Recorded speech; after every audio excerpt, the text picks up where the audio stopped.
Olá pessoal, tudo bom? Como é que vocês estão? Dando prosseguimento nas nossas videoaulas, nós vamos fazer o último vídeo da competência 1.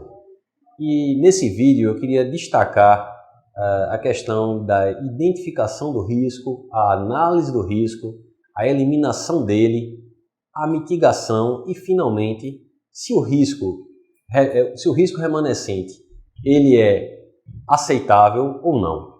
Vamos tentar entender isso por partes. Inicialmente, a identificação do risco. O que é identificar um risco? Na hora que você está no chão de fábrica ou junto do seu setor de prestação de serviço e observa algo que pode vir a ocasionar um evento indesejado, uma ameaça, você tem um risco em potencial ali abrigado.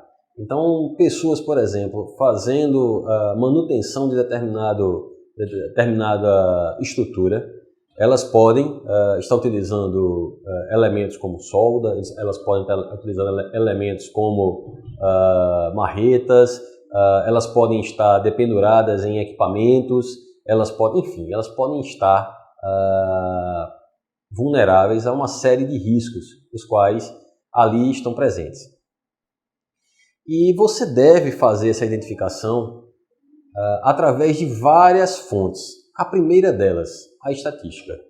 Você pode, através das estatísticas de acidentes, identificar quais são os riscos mais comuns na tua empresa. Tá?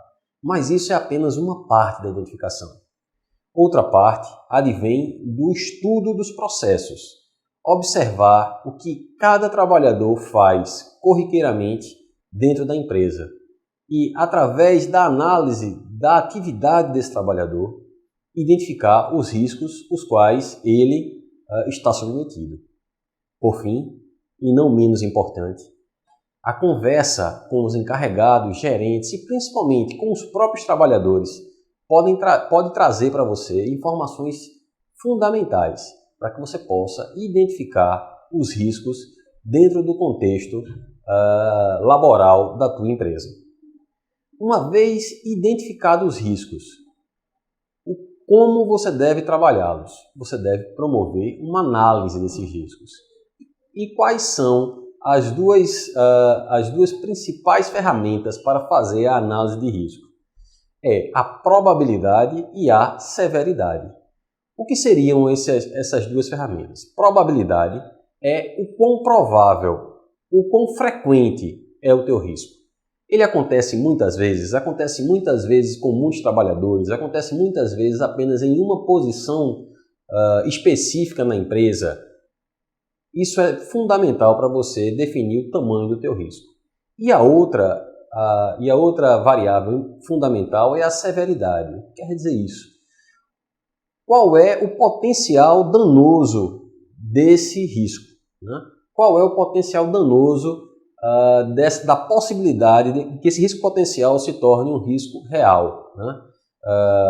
Por exemplo, esse risco ele atenta contra a vida de alguém, então, consequentemente, ele é extremamente severo. Esse risco ele atenta contra o funcionamento total da empresa, ele é extremamente severo. Esse risco pode pôr em situação difícil o meio ambiente no entorno, as comunidades no entorno, então esse risco é muito severo. Consequentemente, utilizando a probabilidade e a severidade, eu vou analisar o meu risco, né? O quão ele é grande e, consequentemente, vou atacar inicialmente os riscos maiores e os riscos os quais eu posso resolver imediatamente. Essas serão minhas prioridades. Uma vez identificados os riscos, uma vez analisados os riscos, eu agora devo fazer o processo de eliminação de riscos. O que é isso? Na verdade, outrora, muitas pessoas se acidentavam fazendo manutenção em estruturas elevadas. Hoje, a regra geral é tentar desmontar as estruturas, trazê-las ao solo e fazer as manutenções do solo. Na hora que eu tiro as estruturas de um plano elevado e trago para o solo, os riscos de queda e outros riscos inerentes a trabalhos em altura, naturalmente foram eliminados. Mas, por vezes, essas estruturas não podem vir ao solo, elas não podem ser desmontadas e trazidas ao solo. Nesse caso, eu vou tentar mitigá-las. O que é mitigar? É diminuir, tentar transformar esses riscos em riscos potencialmente menores.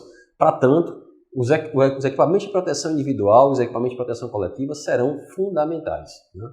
Então, se eu vou trabalhar em alturas, eu vou utilizar o protocolo correto, eu vou utilizar os equipamentos de proteção individual correto, os equipamentos de proteção coletiva correto, vou fazer um bom isolamento da área e, através da permissão de trabalho, que vamos ver mais avante, vou executar minha atividade com o maior cuidado possível.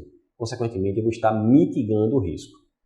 Depois da mitigação do risco, eu faço a avaliação. Esse risco, ele é razoável ou não? Se eu entender que ele é razoável, eu continuo operando. Se eu entender que ele é inaceitável, eu vou procurar um outro processo produtivo, eu vou procurar uma outra forma de fazer, porque se o risco for considerado inaceitável, aí eu não posso colocar nem vidas nem patrimônio em risco, nem vidas nem patrimônio sob um risco desnecessário.